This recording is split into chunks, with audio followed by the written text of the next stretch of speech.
Bapak, Ibu, saudara-saudari umat Tuhan yang terkasih,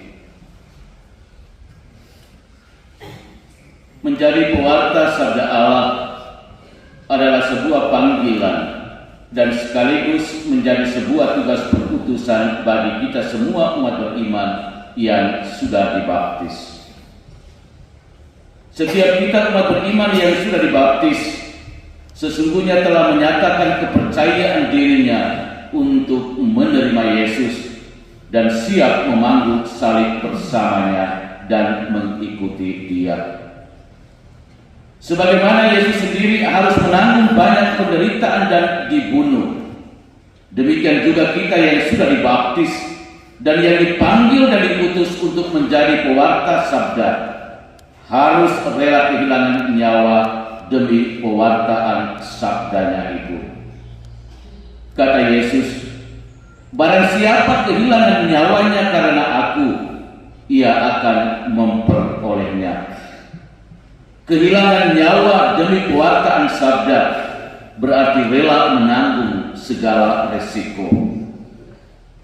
Terkadang kita mengeluh dan ingin lari dari tanggung jawab panggilan kita sebagai pewarta sabda karena beratnya tugas perutusan itu. Seperti Yeremia sebagai nabi pilihan Allah juga merasa berat dengan tugas perutusannya sebagai pewarta sabda dan berusaha untuk mau melarikan diri dari tanggung jawab itu. Tapi dia pada akhirnya harus menyerah pada bujukan Allah yang telah memanggil dan mengutusnya.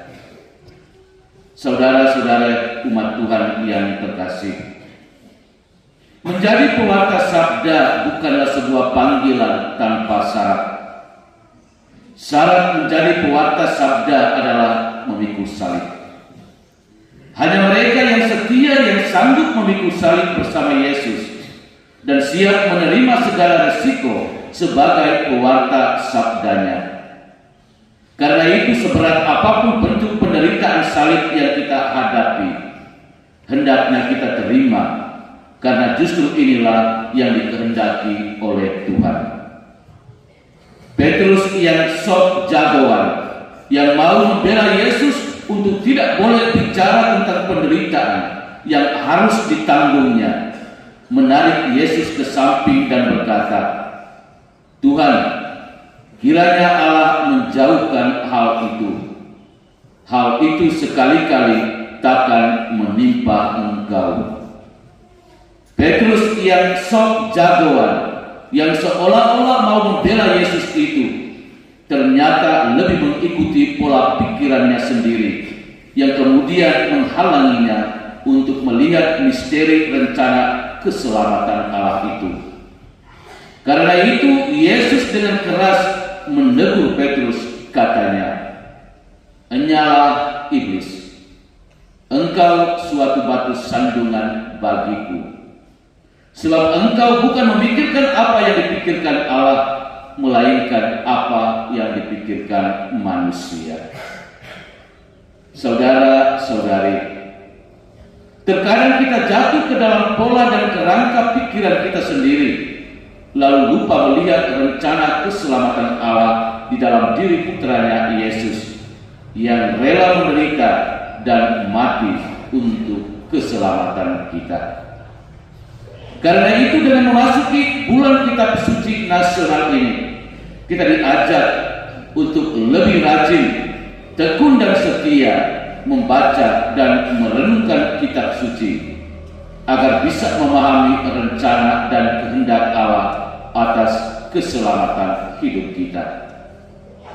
Kalimat yang sama akan kita terima dari Yesus bila kita tidak mau memikul salib bersamanya dan kehilangan nyawa demi Dia dalam pewartaan sabdanya.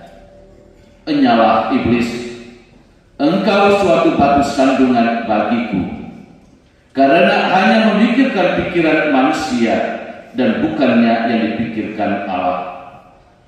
Apa yang dipikirkan Allah adalah tidak lain, yakni menyelamatkan kita melalui Yesus putranya yang rela menderita wafat dan dibangkitkan oleh karena belas kasih-Nya.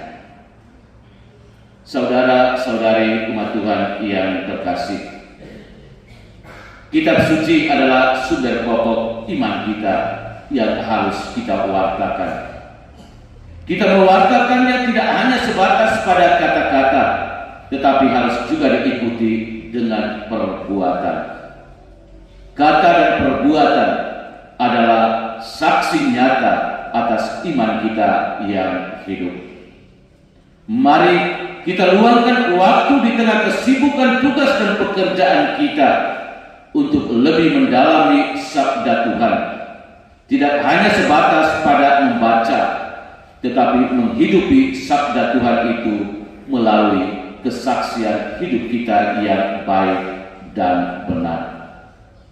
Selamat memasuki bulan kitab suci nasional dan selamat merenungkan sabda Tuhan. Tuhan memberkati. Amin.